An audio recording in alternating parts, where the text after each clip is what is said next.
We like to believe that the past stays in the past, that once we've grown up, packed our bags, and built lives of our own, the years behind us simply fade into memory. But the truth is, we carry our earliest years with us everywhere we go. They live in the way we flinch, the way we love, the way we handle a raised voice or an empty room, and in the quiet stories we tell ourselves when no one else is listening. Today, I'm going to share 5 ways childhood trauma can follow you in your adulthood. In the 1990s, researchers Dr. Vincent Felitti and Dr. Robert Onda led what became known as the Adverse Childhood Experiences Study, one of the largest investigations ever conducted into how early hardship shapes a person's entire life. What they found was striking. The difficult things that happen to us as children don't just disappear when we get older. They leave imprints. Understanding these imprints isn't about blaming our parents or staying stuck in the past. It's about finally recognizing the patterns that have been quietly running our lives so that we can begin to change them.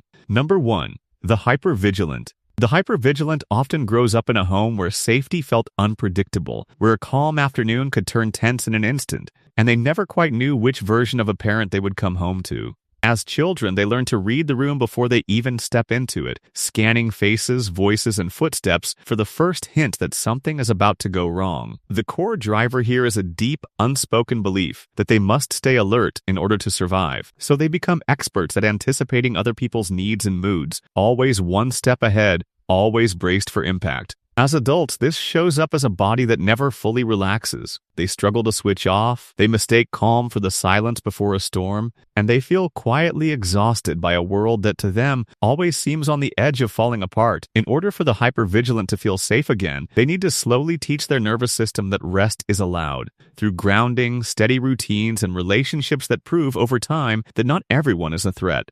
Number 2, the self-critic. The self-critic often grows up in a home where love felt conditional, where approval had to be earned, where mistakes were met with harshness, and where they rarely heard that they were enough just as they were. As children, they learn to criticize themselves before anyone else gets the chance, believing that if they're hard enough on themselves, they might finally become good enough to be loved. The core driver is shame, the painful, persistent sense that something about them is fundamentally flawed.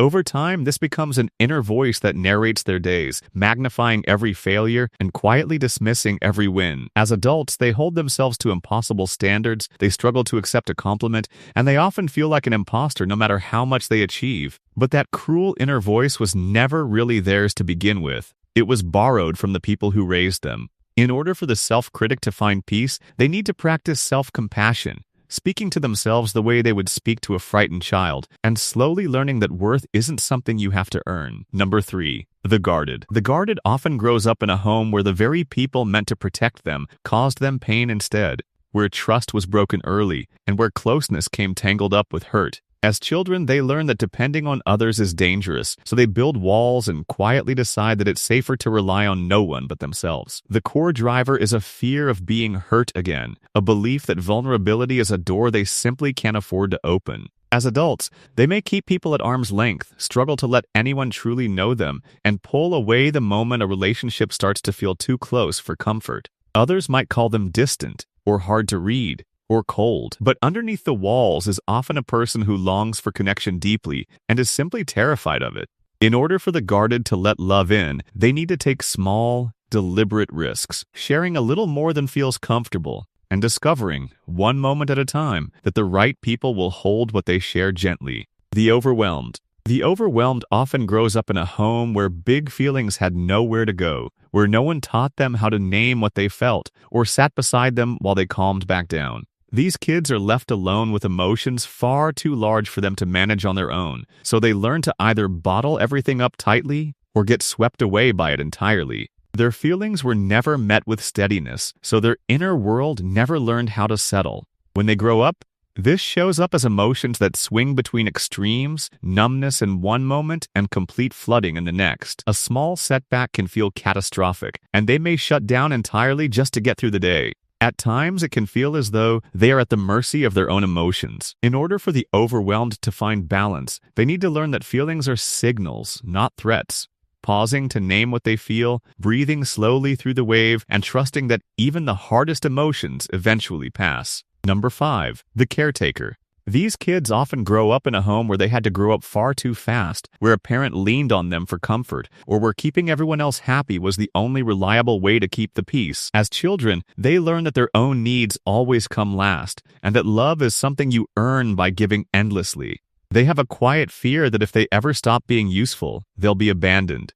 So they become the helper, the fixer, the one that everyone leans on, while slowly losing track of what they themselves actually want. As adults, they pour into others until they're completely empty, they struggle to say no, and they often feel resentful and unseen without fully understanding why. They've spent so long tending to everyone else that they've forgotten they're even allowed to have needs of their own. In order for the caretaker to feel whole, they need to learn that their worth isn't tied to what they do for other people, and that setting boundaries isn't selfish.